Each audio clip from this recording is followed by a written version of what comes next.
Hello everyone. Welcome to Style 3D Atelier channel. In this lesson, we will cover the basics of physical property and their related knowledge. Let's begin.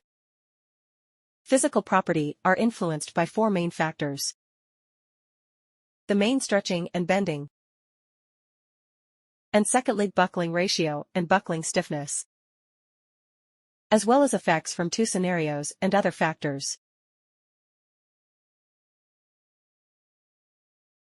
Let's start by stretching and bending. Stretching refers to the stretching strength of warp/weft/bias. Higher the number, harder to stretch in warp/weft/bias. Let's take a look at the comparison below. In the default fabric, the clothing drapes naturally, with minimal stretching values on the avatar. The shirt's neckline is pulled significantly, due to even stretching in all directions, resulting in the clothing falling off. When stretching values are all maximized, notice how pronounced wrinkles appear in the clothing. Additionally, the folds will be jagged due to the difficulty of stretching. In terms of bending, it similarly refers to the strength of bending in different directions. Higher the number, harder to bend in warp/weft/bias. When bending values are minimized, the shirt exhibits many fine wrinkles, resulting in an overall light, thin, and soft appearance. In contrast, at maximum bending values, clothing is difficult to bend, leading to minimal folds and almost no wrinkles. The overall texture becomes more plastic-like, resembling non-textile materials like metal.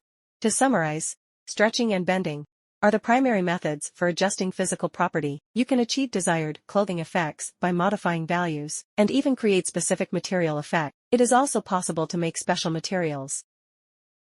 Next, let's delve into buckling ratio and buckling stiffness. First, it's important to note that these two need to work together to have an effect. Their purpose is to refine specific wrinkles. Buckling ratio identifies the range of wrinkles. Higher the number, easier mesh is taken as wrinkle in warp. Buckling stiffness value represents the percentage of the original bending value at these wrinkles. Thus with higher buckling stiffness, the bending value increases, making the fabric stiffer. With lower buckling stiffness, the bending value decreases, making the wrinkle sharper and finer, and the fabric softer. Observe the diagram on the right.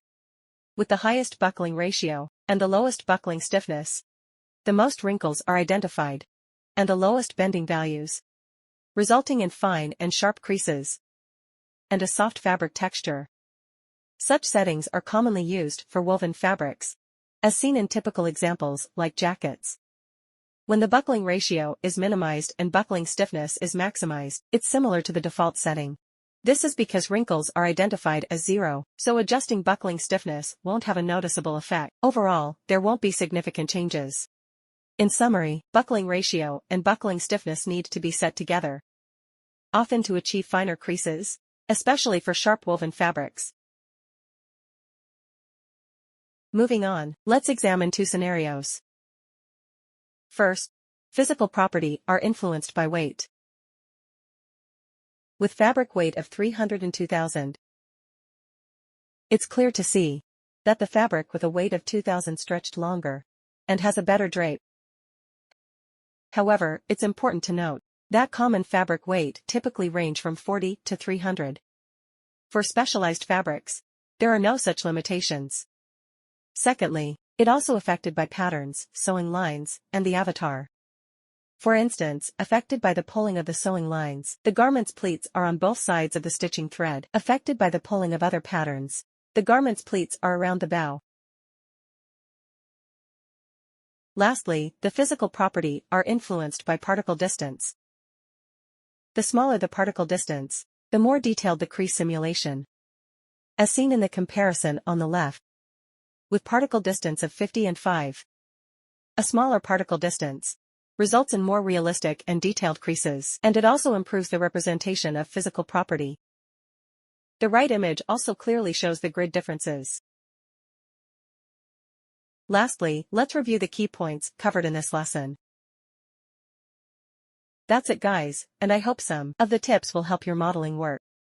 If you like what we do, please liking, commenting, and sharing this video. Thanks so much for watching and I will see you in next video.